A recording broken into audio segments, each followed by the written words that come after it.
बिस्मिल्लाहिर्रहमानिर्रहीम। अस्सलाम वालेकुम नाज़रीन, मैं अहमद फ़वाद हूँ और आप मेरा यूट्यूब चैनल देख रहे हैं। नाज़रीन, बड़ी खबर और ब्रेकिंग न्यूज़ के साथ आज की व्लॉग में आपकी खिदमत में हाजिर हुआ हूँ। Chief election commissioner Sikandar Sultan Raja साहब की बज़ाहिर मौजूदा हुकूमत के लिए की गई सहूलतकारी और फॉर्म 47 और फॉर्म 45 के मामले को छुपाने के लिए, इस पर पर्दा डालने के लिए एक और कोशिश आज की गई है, और वो ये है कि जस्टिस जहांगीरी की अदालत, जो कि ट्रिब्यूनल इस्लामाबाद हाई कोर्ट में कायम था, इसे मुंतकिल कर दिया गया है। लेकिन इस मरतबा ये इस गलत फहमी में है, क्योंकि जिस छत्ते पर इस मरतबा इन्होंने हाथ डाला है, इनका हाथ इस मरतबा जल जाएगा। कुछ एक्सक्लूसिव डिटेल्स आपके साथ मैंने शेयर करनी है। एक तरफ तो इलेक्शन कमीशन ऑफ पाकिस्तान ने लीगी रहनुमाओं के हक में फैसला दिया है, लेकिन दूसरी तरफ नाज़रीन, इस्लामाबाद हाई कोर्ट में ये जो ट्रिब्यूनल जस्टिस जहांगीरी का बनाया गया था, वो कल इसी मामले के ऊपर समाअत करने जा रहा है। कॉज लिस्ट जारी कर दी गई है और इसी मामले पर इलेक्शन कमीशन ने रोक दिया है कि आप समाअत नहीं कर सकते। तो दो इदारे आमने सामने आ गए हैं। कुछ तफसीलात आपके साथ में शेयर करूंगा जी कि कल क्या होने जा रहा है। क्या चीफ इलेक्शन कमिश्नर ने अपने इख्तियारात का गलत इस्तेमाल किया और क्या इनके अगेंस्ट भी अब कोई कार्रवाई होगी, क्योंकि ना सिर्फ उन्होंने अपने इख्तियारात का गलत इस्तेमाल किया कानूनी माहिरीन की राय के मुताबिक, बल्कि एक सिटिंग जज की जो तस्दीक है वो भी की गई है। और कैसे सिकंदर सुल्तान राजा, जिन्होंने इलेक्शन करवाए, वो खुद ये डिसाइड कर सकते हैं कि इलेक्शन में जो धांधली हुई, उस धांधली के मुकदमात को जो ये चाहेंगे वो जज सुने और जो आज़ादाना जज हैं वो ना सुने। कुछ एक्सक्लूसिव डिटेल्स आपके साथ मैंने शेयर करनी है। और साथ ही साथ नाजरीन, एक और बड़ी खबर ये है कि इस्लामाबाद हाई कोर्ट में बड़े ही एक अहम मामले के ऊपर जो लार्जर बेंच है वो बना दिया गया है। सबसे पहले तो आपसे जो खबर शेयर करनी है वो इलेक्शन ट्रिब्यूनल के मामले के ऊपर करते हैं जी। फैसला क्या आया है? अंजुम अकील, तारिक फजल चौधरी और खुरम नवाज की ट्रिब्यूनल मुंतकली की जो दरख्वास्त है वो मंजूर कर ली गई है। Chief election commissioner Sikandar Sultan Raja की सरबराही में ये 4 रुकनी बेंच था जिसने समाअत की और फैसला आज सुनाया गया। महफूज ये फैसला था जिसे आज सुनाया गया। और साथ ही साथ ये भी कहा जी कि 7 जून को हमने जो नए ट्रिब्यूनल्स बनाए हैं उनको हम ये जो केस है वो मुंतकिल कर रहे हैं। हालांकि नए ट्रिब्यूनल्स का अभी तक कोई नोटिफिकेशन ही सामने नहीं आया जिसके तहत ये पता चल सके कि जो ट्रिब्यूनल्स हैं वो रिटायर्ड जजेस पर नए जो ट्रिब्यूनल्स हैं वो बन गए हैं। बहरहाल जी, ये तो हो गया फैसला, आपके सामने मैंने पढ़कर सुनाया। हुआ ये था जी कि फॉर्म 45 के मामले पर पाकिस्तान तहरीक इंसाफ ने तो जस्टिस जहांगीरी साहब की अदालत में, जो कि ट्रिब्यूनल बना था, फॉर्म 45 की सूरत में सबूत दे दिए थे।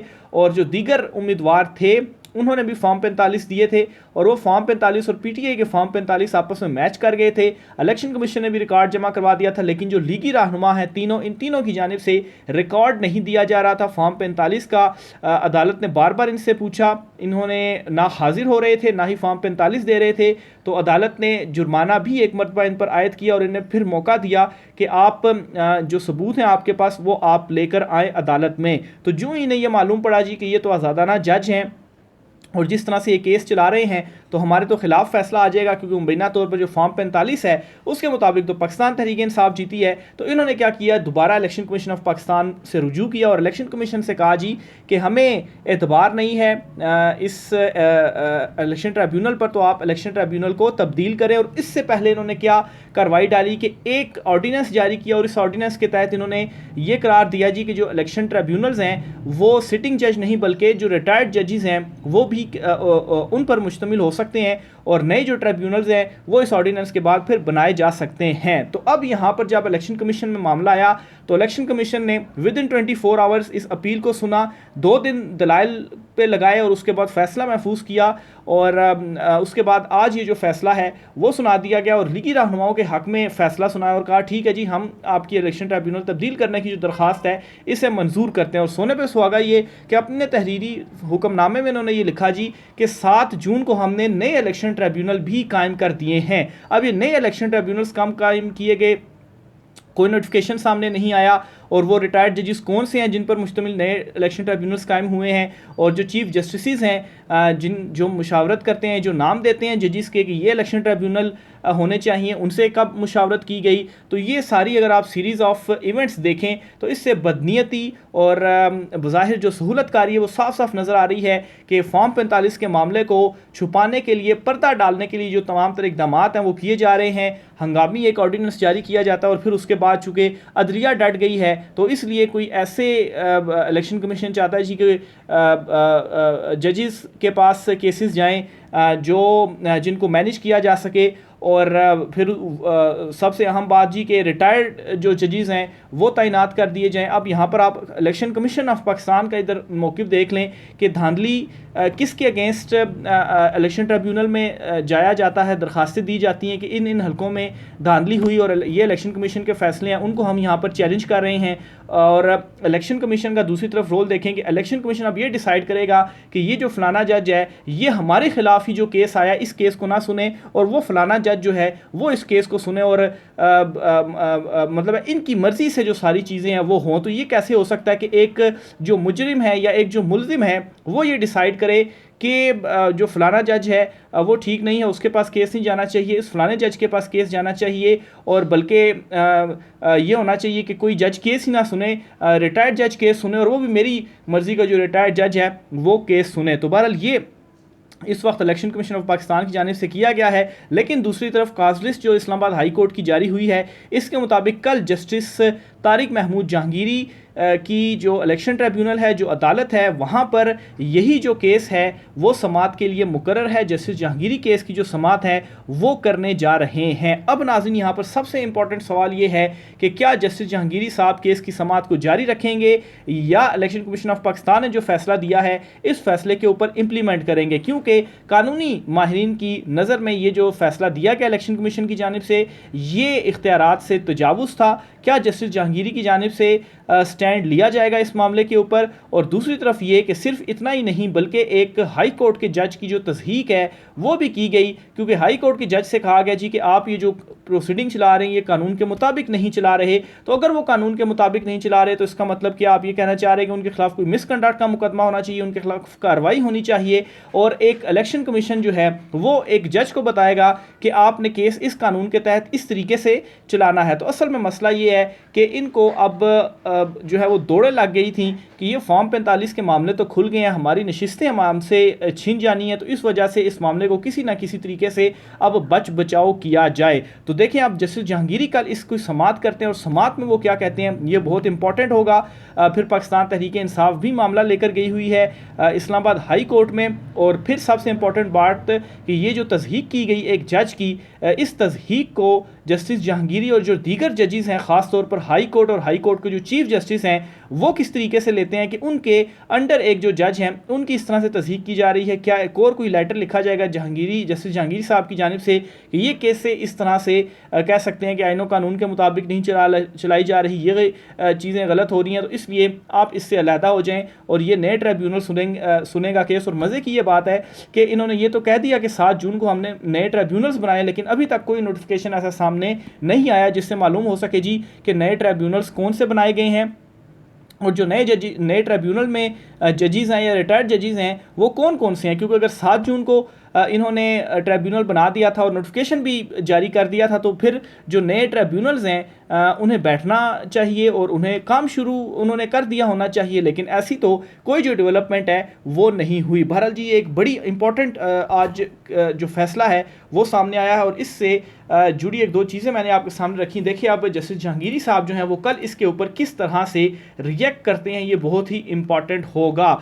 लार्जर बेंच की तश्कील के लिए लापता अफराद के तमाम केसेस को यकजा करने का हुक्म जो शायर थे अहमद फरहाद, उनकी बाजियाबी की दरख्वास्त जो जस्टिस मोहसिन अख्तर कियानी साहब ने निपटाई थी, इसका तहरीरी हुक्मनामा जारी कर दिया है। और इस तहरीरी हुक्मनामे में जस्टिस मोहसिन कियानी साहब ने ना सिर्फ इतना किया कि larger bench Islamabad high court का बनाया जाए, बल्कि तमाम लापता अफराद के केसेस को यकजा किया जाए और ये सारे केसेस उस लार्जर बेंच के सामने रखे जाएँ और वो इस केस को सुने। तो अहम तरीन ये हुक्मनामा है जी जो कि हाई कोर्ट से जारी हुआ है। 4 सफ़ात पर मुश्तमिल ये हुक्मनामा जारी किया गया। इसमें लिखा गया कि 15 मई से जबरी तौर पर लापता अहमद फरहाद अभी तक घर ना पहुंच सका।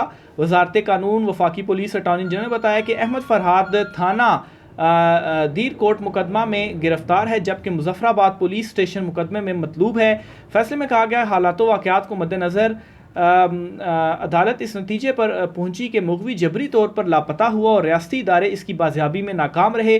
15 मई को थाना लोही बीर से शुरू हुआ सफ़र 29 मई को दीर कोट की हदूद में मुज़ाहिका खेज़ तौर पर कानूनी दायरा इख्तियार में दाखिल हो गया। फरहाद अली शाह की गिरफ्तारी जिन हालात में रिकॉर्ड पर लाई गई, अदालत इसे गैर कानूनी अमल करार देती है। अदालत ने फैसले में हुक्म दिया कि फरहाद के घर पहुंचते ही थाना लोही भीर का तफ्तीशी अफसर फरहाद का 164 का बयान कलमबंद कराए। रजिस्ट्रार ऑफिस तमाम लापता अफराद के केसेस को यकजा करके लार्जर बेंच की तश्कील के लिए चीफ जस्टिस को पेश करे। Registrar office criminal justice committee के आइंदा इजलास में तमाम सिक्योरिटी इदारों को मदऊ करे और गुजारिशात ज़ेर बहस लाई जाएँ। जस्टिस कियानी की जानिब से एक और दबंग जो फैसला वो दिया गया, कौमी सलामती अमूर से मुतल्लिक केसेस को इन कैमरा समात के लिए मुकर्रर किया जाए। तहकीकाती इदारों के सरबराहान से इन कैमरा ब्रीफिंग के बाद लार्जर बेंच केसेस की समात करे। लार्जर बेंच ही मीडिया रिपोर्टिंग ना करने से मुतल्लिक अहकामात भी जो है वो जारी करी। यानी कि आप ये कहते हैं कि रियासती इदारे और इस हवाले से चीज़ों की रिपोर्टिंग ना हो, या कुछ खुफिया चीज़ें आप बताना चाहते हैं, आप नहीं चाहते कि वो खुफिया मालूमात आवाम तक पहुँचे, तो उसमें लार्जर बेंच के सामने चीज़ें रखी जा सकती हैं और फिर लार्जर बेंच डिसाइड करे कि ये रिपोर्ट होनी चाहिए या नहीं होनी चाहिए। अदालत ने कहा क्रिमिनल जस्टिस कमेटी के आइंदा इजलास में MI, ISI और IB के DGs और इंचार्ज CTD को मदऊ किया जाए, वो अपनी सिफारशात और गुजारिशात क्रिमिनल जस्टिस कमेटी में ज़ेर बहस लाएँ। तो ये जस्टिस कियानी साहब की जानिब से जो हुक्मनामा है वो जारी किया गया है। आखिर में नाज़रीन, इमरान खान साहब की जानिब से एक ख़त लिखे जाने का फ़ैसला किया गया है और ये ख़त जो इमरान खान साहब वीडियो लिंक के ज़रिए सुप्रीम कोर्ट ऑफ पाकिस्तान में पेश हुए थे और जजिस की जानिब से इमरान खान साहब को कहा गया था मुज़ाकरात के हवाले से दीगर सियासी जमातों से, तो इस पर इमरान खान साहब ने चीफ जस्टिस को ख़त लिखने का जो फ़ैसला है वो किया है। अब इसमें इमरान खान साहब ने क्या ख़त में क्या मतन होगा, क्या लिखा जाएगा और क्यों इमरान खान साहब लिख रहे हैं, इसकी डिटेल आपके साथ शेयर करते हैं। जी, इमरान खान ने सुप्रीम कोर्ट को मुज़ाकरात के हवाले से ख़त लिखने का फ़ैसला किया, जिसका मतन इन्होंने नोट करवा दिया। इमरान खान का कहना है कि वो ये ख़त मुल्क को दरपेश माशी मुश्किलात और सियासी अदम इस्तेकाम ख़त्म करने के लिए लिख रहे हैं और इनका मौक़िफ़ है कि मुल्क को दरपेश संगीन माशी और सियासी अदम इस्तेकाम ख़त्म करने के लिए वो हर संजीदा फ़रीक से बात करने के लिए तैयार हैं। अच्छा, ये पॉइंट आप ज़रा नोट करते जाएँ क्योंकि इस पर भी चीज़ों को प्रोपिगेट किया जा रहा है। एक, इमरान खान साहब ने कहा हर संजीदा फ़रीक से बातचीत करने के लिए तैयार हैं। पहला पॉइंट आप नोट करें। ज़राए के मुताबिक ख़त के नुकात में उन्होंने लिखवाया है कि हर वो फ़रीक जो माशी सियासी मसाइल हल करने की इस्तात रखता हो, इससे बात की जा सकती है। इंतखाबी मैंडेट की वापसी, 9 मई जुडिशल इंक्वायरी समेत दीगर सियासी केसेस में फेयर ट्रायल किया जाए।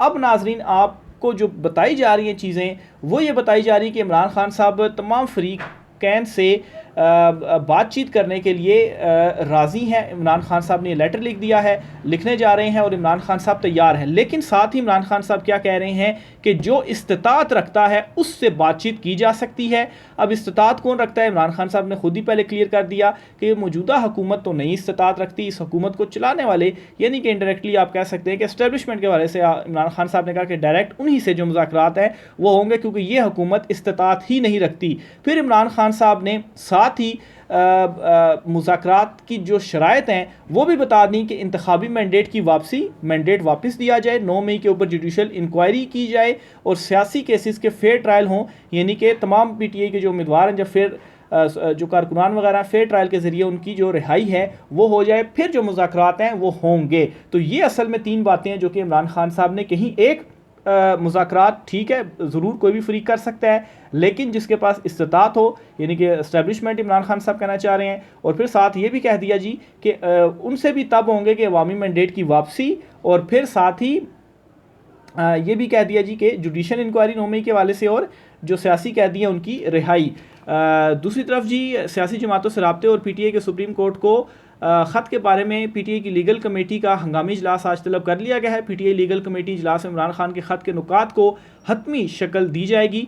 ज़राए के मुताबिक ख़त्म सियासी माशी सूरत हाल और मुल्क को दरपेश चैलेंजेस कम करने का हवाला दिया जाएगा। ख़त्म इंतखाबी मैंडेट और PTI रहनुमा और वर्कर्स पर केसेस में फेयर ट्रायल का मुतालबा किया जाएगा, जबकि लीगल कमेटी इमरान खान के ख़त को हतमी शक्ल देगी। तो इमरान खान साहब ने नुकात नोट करवाए हैं, इसको पहले हतमी शक्ल दी जाएगी और फिर उसके बाद ये चीफ जस्टिस काजी फैज़ ईसा साहब को लिखा जाएगा। तो ये नाज़रीन आज कुछ आमतरीन तफसीलात थी। राय का सर कीजिएगा, इजाज़त दीजिए, अल्लाह हाफ़िज़।